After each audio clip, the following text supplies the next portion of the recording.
İndi dönüp baksan da o hoş bir duygulardan kalbimde ne kalır?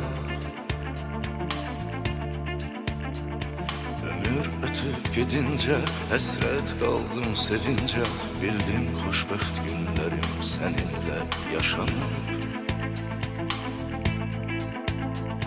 Sen hiç de gel düşünme, sevdiğim o günlerden ayrı düşmüş hayal.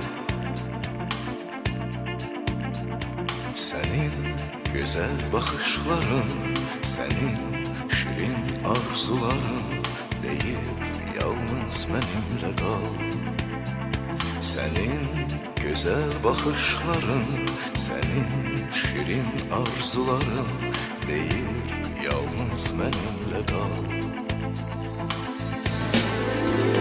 Sen her sözümden inciyip küsen,